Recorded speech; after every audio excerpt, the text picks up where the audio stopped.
They lied to you, society, history, even your own desires, wrapped in illusions. Women are not what they told you, not angels, not villains, but something far more unsettling and far more powerful. Over a century ago, Nietzsche saw through the mask, and once you see it too, you can never unsee it. This is not comfort, this is not blame, this is the truth you were never meant to hear. You were never in love with her, only with the illusion. The perfect woman, gentle, pure, devoted, a fantasy crafted by poets, priests, and desperate men clinging to a dream. But Nietzsche, he saw the lie. He saw the truth. Men do not love women. They love their own reflection, projected onto a body they barely understand. They worship what they wish she was, not who she is. And when reality shatters that illusion, resentment takes its place. Subscribe to the channel and leave a like so I know you enjoy my content and I can make more videos for you.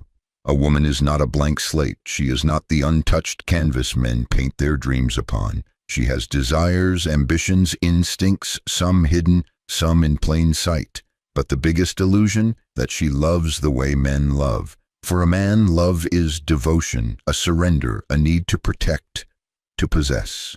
For a woman, love is choice, it is calculation, it is survival. And when the balance shifts, when devotion is no longer useful, love is discarded like an empty shell. You were taught that women are the softer, kinder sex. But what if softness is a weapon? What if kindness is not innocence, but strategy? She does not conquer with force. She does not fight with fists. Why would she need to? Influence is sharper than a blade. The ability to guide, to deceive, to mold perception. That is the true power, and yet men refuse to see it. They fall in love with the cage and call it freedom. You think she belongs to you? That her love is pure? Nietzsche laughed at this delusion. Love to a woman is never blind. It is precise. It is chosen. It is earned. And when the illusion fades, she will not hesitate to move on. A man falls in love with the dream of forever. A woman, she falls in love with the moment, and the moment always ends. She is not cruel. She is not heartless. She is only what nature made her to be. And it is men blinded by their own fantasies who cannot accept it. You were never her world, only a moment in it. Power, the one thing men believe they hold over women, the one thing they think she lacks. But Nietzsche saw the truth. Power is not always loud, not always violent. Sometimes the sharpest blade is the one you never see. Men build empires with war, with conquest, with force.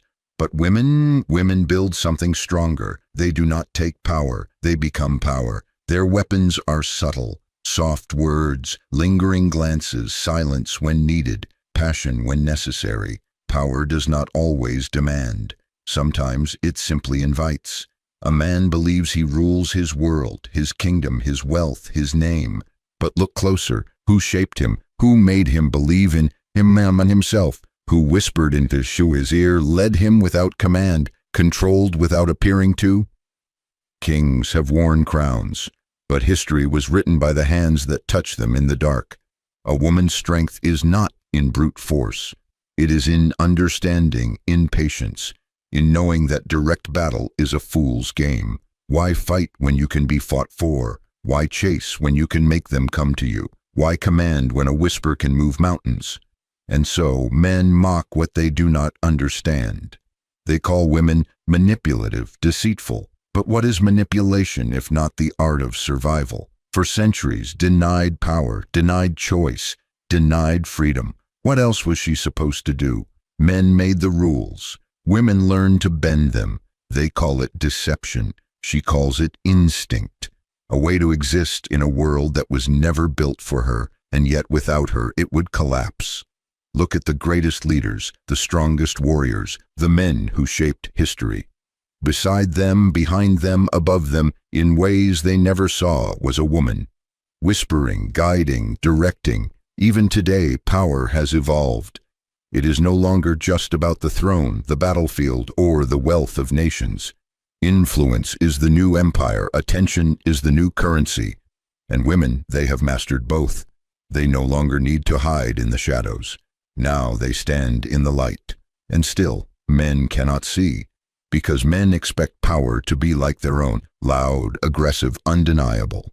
But the greatest power is the one that does not need to ask, does not need to demand. The greatest power is the one that makes you believe you are in control while you are already kneeling.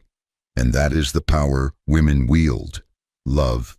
They say it's the purest of emotions, the great equalizer, the force that binds souls together. But Nietzsche saw the truth. Love is not peace. Love is not harmony. Love is a battlefield. A man loves like a soldier. He surrenders. He devotes. He offers himself completely, believing love is his refuge. But for a woman, love is not surrender. Love is strategy. Love is survival, and survival is war. Men believe in the fairy tale that love should be unconditional, that devotion should be enough. But a woman does not love blindly. She does not love without reason. Her love is precise, calculated, given only when it serves her nature. She was never taught to fight with fists, but she was taught to fight with love. Because love is power, and power is never given. It is taken. Men fall hard, quick, recklessly. They love as if love itself will complete them. But to a woman, love is a negotiation, a constant exchange of value. She does not fall. She chooses, she studies, she waits, and when she decides, it is never without purpose. And when the balance shifts, when the scales tip, when love no longer benefits her, she will not hesitate. A man will hold on, beg, break himself just to keep what was already gone. A woman? A woman simply leaves without looking back. This is why men suffer in love, because they fight wars they never understood. They bring their hearts to a battlefield where hearts are just weapons. They think loyalty is enough, that effort is enough, that love itself is enough. But Nietzsche knew the harsh truth. Love is never enough, because love is not about giving. It is about winning. Men dream of eternal love. Women understand that love is only ever temporary. It lasts only as long as it serves a purpose, and when that purpose fades, so does the love. A man loves desperately, clinging to the illusion of forever. A woman loves decisively, knowing forever is an illusion.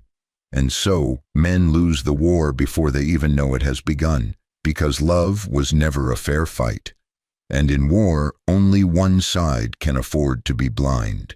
The great illusion, the invisible force that shapes societies, dictates laws and controls desire.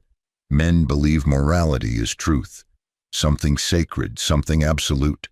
But Nietzsche saw deeper. He saw morality for what it truly is, not truth, but strategy. And no one has mastered this strategy more than women. For centuries, denied power, denied control, denied even the right to shape their own destiny. What choice did they have? They could not fight with swords. They could not rule with might. So they ruled with something stronger, something far more dangerous, virtue. Men waged wars with steel and blood. Women waged wars with ideals and guilt. They turned morality into a battlefield where no swords were needed, where power did not come from force, but from the ability to define what is good and what is evil. A man seeks dominance through action, through conquest. A woman, she seeks dominance by shaping perception, by making her desires appear noble, by making her interests appear righteous, and by making resistance feel like sin. Think about it. Who decides what is selfish and what is selfless? Who decides what is honorable and what is shameful? Who turns sacrifice into virtue and ambition into vice? Morality was never about truth.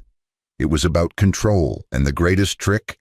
Convincing men that this morality was their own idea, that devotion is noble, that suffering is proof of love, that a man who gives everything for a woman is a good man, and a man who expects something in return, a villain. Men are taught that the highest form of love is self-sacrifice, that a real man gives without expecting, protects without question, provides without limit.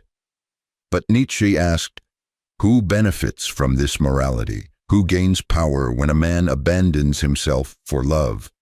Who wins when the rules of virtue demand his obedience, but never hers? Women did not create the world of men. They did not write the laws of steel, war, and empire, but they mastered something greater, the laws of guilt, obligation, and shame. They did not need to control men's bodies when they could control their minds, because the most powerful prison is the one you never realize you are in. So men give, they protect, they serve, and they believe this is what makes them worthy of love. But Nietzsche saw the flaw. Love is not a reward for sacrifice. It is not a prize for goodness. And morality was never meant to free you. It was meant to tame you. Because morality is not about what is right. It is about what is useful. And for centuries it has been used against you. For centuries women lived in the shadows, defined by men, controlled by men, bound by laws they did not write. But now the balance has shifted. The rules have changed. The independent woman has risen. And with her, the illusion of love, power, and morality has been shattered. Men once ruled through strength. They built kingdoms, waged wars, shaped history, but they never saw the quiet revolution happening beneath their feet. Women were never powerless. They were only patient. Patience. This was their greatest weapon. While men fought for control of the outside world, women mastered control of the inner world. They learned to shape perception, to influence, to create narratives so powerful that men enforced them on themselves. And now they no longer need patience because the waiting game is over. The independent woman is no longer bound by devotion, no longer confined by duty, no longer forced into submission by morality disguised as virtue. She has taken the very structures men built, education, economy, law, and made them her own. Men once asked for loyalty. Now they beg for attention. Men once provided and protected. Now they wonder why they are no longer needed. The independent woman has no master, no obligation, no fear of abandonment because she was never dependent to begin with. And yet men still cling to the past. They ask, where have all the good women gone? But they refuse to see the truth. Good women were never lost. They simply evolved. They no longer need to be good in the way men once demanded. They no longer need to nurture, to submit, to build their lives around the dreams of another. Men built the modern world, but in doing so, they built the very tools of their own irrelevance. And now the independent woman walks freely within it, without fear, without need, without you. And so the question remains, not where have the good women gone, but where does that leave men? Because Nietzsche knew power is never given, it is only taken. And now the ones who were once controlled hold the reins.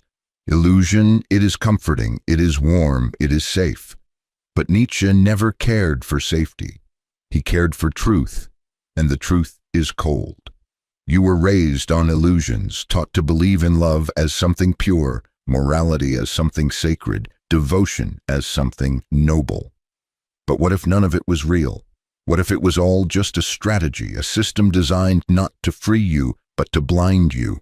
For centuries, men have lived asleep, dreaming of a world that never existed, a world where love is unconditional, where goodness is rewarded, where devotion is enough.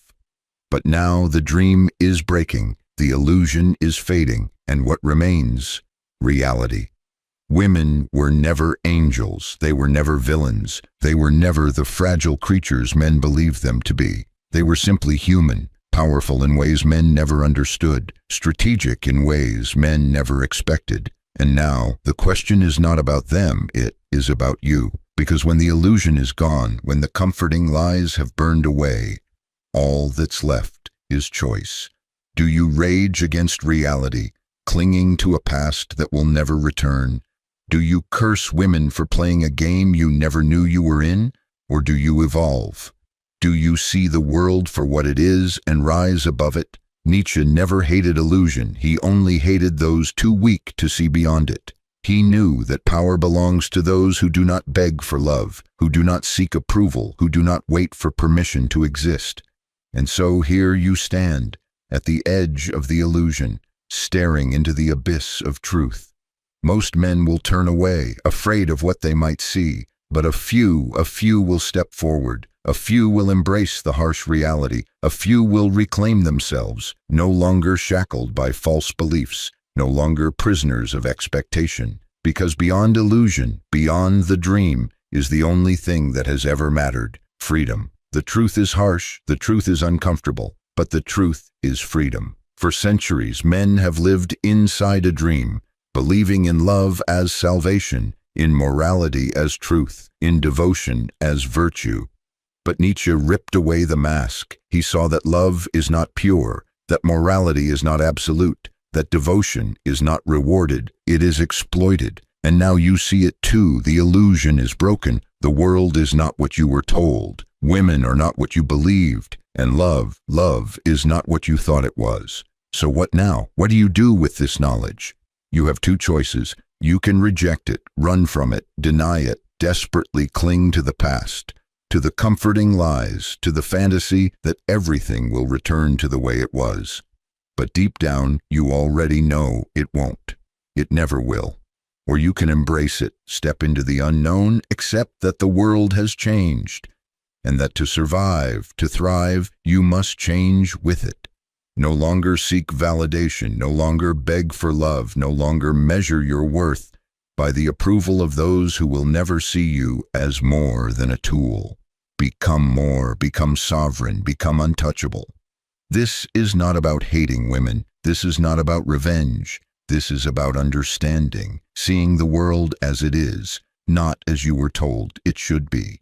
And in that understanding, finding something greater, indifference, power, freedom, because in the end, Nietzsche did not seek to destroy illusion, just to leave men empty. He sought to break illusion so that men could finally see the only thing worth chasing, the only thing worth living for, the only thing that has ever been real is the path you carve for yourself. No more waiting, no more begging, no more dreaming. Wake up, reclaim your mind, and step forward, not as the man you were told to be, but as the man you were meant to become. If you watched until the end, it means you enjoy my content. I'm looking forward to your subscription and like. Thanks for watching.